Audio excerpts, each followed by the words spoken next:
Membrane के अंदर ही झेलने वाले लोग यहाँ पे बैठे हुए हैं। झेलने वाले लोगों को हमने क्या बोला था बच्चों? इलेक्ट्रॉन कैरियर बोला था। अब ये जो इलेक्ट्रॉन है इसके ऑक्सीडेशन के बाद में एक्सेप्ट करता है एफएमएन। एफएमएन झेल के किसके पास फेंक देता है? आयरन के पास में। आयरन के पास से फेंकने के बाद में इसे कौन झेलता है? यूबिक्विनॉन झेलता है। ये कोएंजाइम है। यूबिक्विनॉन झेल के फिर इसका क्या हो जाता है? रिडक्शन, तो इसका कन्वर्शन यूबिक्विनॉल में हो जाएगा। अब यूबिक्विनॉल से आके यहाँ पे स्टेप रुक गई। ये स्टेप 1 है। स्टेप 2 पे आओ, कॉम्प्लेक्स 2 मॉलिक्यूल। 5 है ना, तो हम पहले सेकंड वाला क्या करते हैं? सेकंड वाले इसमें FADH2 का ऑक्सीडेशन हुआ था, यहाँ पे NADH2 का ऑक्सीडेशन हुआ, या फिर FADH2 का ऑक्सीडेशन हुआ।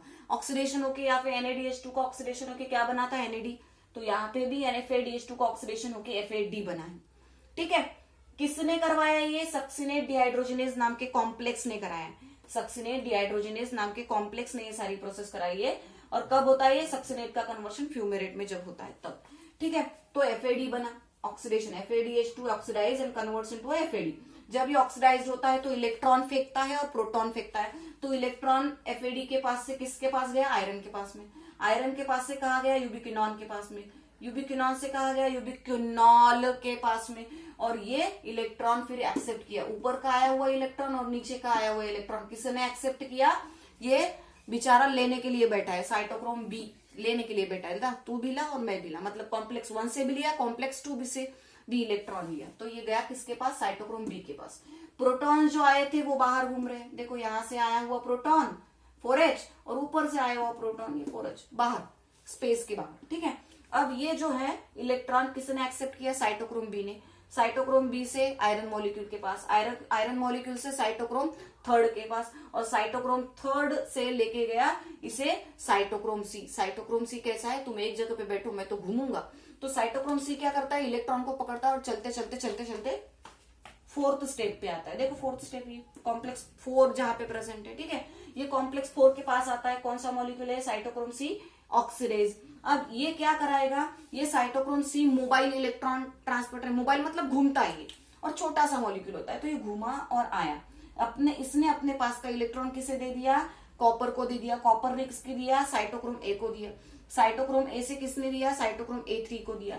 साइटोक्रोम A3 से किसके पास गया? कॉपर ए के पास गया, और फिर इलेक्ट्रॉन मैट्रिक्स में चला गया। अब मैट्रिक्स में क्या क्या प्रेजेंट है? पहले ही वहां पे वाटर प्रेजेंट है, metabolic water, sorry oxygen present है, मेटाबॉलिक ऑक्सीजन प्रेजेंट है, हाफ O2 मेटाबॉलिक ऑक्सीजन अंदर मैट्रिक्स के अंदर पहले ही प्रेजेंट है। अब इसने क्या किया? जो बाहर प्रोटॉन मॉलिक्यूल प्रेजेंट थे, उस प्रोटॉन मॉलिक्यूल को उनमें से 4 में से 2 को अंदर ले लिया। 2 को अंदर ले लिया। अंदर लेने के बाद में वो 2H जो है वो कंबाइन हुए ऑक्सीजन के साथ में। तो वहां पे क्या बना बच्चों? वाटर बना। अब इस वाटर बनने को, जो वाटर बना है इसे मेटाबॉलिक वाटर बोला जाता है, और उस वाटर बनने के प्रोसेस को बोला जाता है टर्मिनल ऑक्सीडेशन। अब ये वाटर बन गया, तो ये लास्ट इलेक्ट्रॉन कैरियर है। यहां से इलेक्ट्रॉन अभी आगे कोई नहीं झेलेगा, इसने झेल लिया फाइनली। प्रोटॉन भी यूज कर लिए, इलेक्ट्रॉन भी यूज कर लिए।